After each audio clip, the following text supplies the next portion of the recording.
Parmi les bêtes sauvages que le Seigneur Dieu a faites, le serpent est le plus rusé. Il demande à la femme, « Est-ce que Dieu vous a vraiment dit, ne mangez aucun fruit du jardin ?» La femme répond au serpent, « Nous pouvons manger les fruits du jardin. Mais pour l'arbre qui est au milieu du jardin, Dieu a dit, ne mangez pas ces fruits et n'y touchez pas. Sinon, vous mourrez. » Le serpent répond à la femme, « Pas du tout. Vous ne mourrez pas. Mais Dieu le sait bien, le jour où vous en mangerez, vos yeux s'ouvriront. Vous serez comme des dieux, vous pourrez savoir ce qui est bien ou mal. » La femme se dit, « Les fruits de cet arbre sont beaux, ils doivent être bons. Ils donnent envie d'en manger pour savoir plus de choses. » Elle prend un fruit de cet arbre et le mange. Elle en donne à son mari qui est avec elle, et il en mange aussi. Alors leurs yeux s'ouvrent. Maintenant, ils voient qu'ils sont nus. Ils attachent ensemble des feuilles d'arbre, et cela leur sert de pagne. Le soir, un vent léger se met à souffler. Le Seigneur Dieu se promène dans le jardin. L'homme et la femme l'entendent et ils se cachent devant lui, parmi les arbres du jardin. Le Seigneur Dieu appelle l'homme. Il lui demande, « Où es-tu » L'homme répond, « Je t'ai entendu dans le jardin. J'ai eu peur parce que je suis nu. Alors, je me suis caché. » Le Seigneur Dieu lui demande, « Qui t'a appris que tu étais nu? Est-ce que tu as mangé le fruit que je t'avais interdit de manger ?» L'homme répond, « La femme que tu m'as donnée, c'est elle qui m'a donné ce fruit, et j'en ai mangé. » Le Seigneur Dieu dit à la femme, « Qu'est-ce que tu as fait là ?»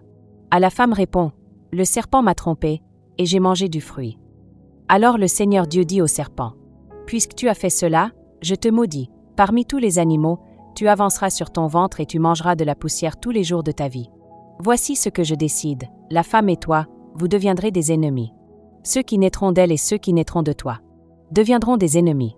Ceux qui naîtront d'elle t'écraseront à la tête, et toi, tu les blesseras au talon. » Ensuite, le Seigneur dit à la femme, « Je rendrai tes grossesses pénibles, et c'est dans la souffrance que tu mettras des enfants au monde. Tu seras attiré par ton mari, mais il sera ton maître. » Puis le Seigneur dit à l'homme, « Tu as écouté ta femme et tu as mangé le fruit que je t'avais interdit de manger. À cause de toi je maudis le sol. Tu devras te fatiguer tous les jours de ta vie pour tirer ta nourriture de la terre.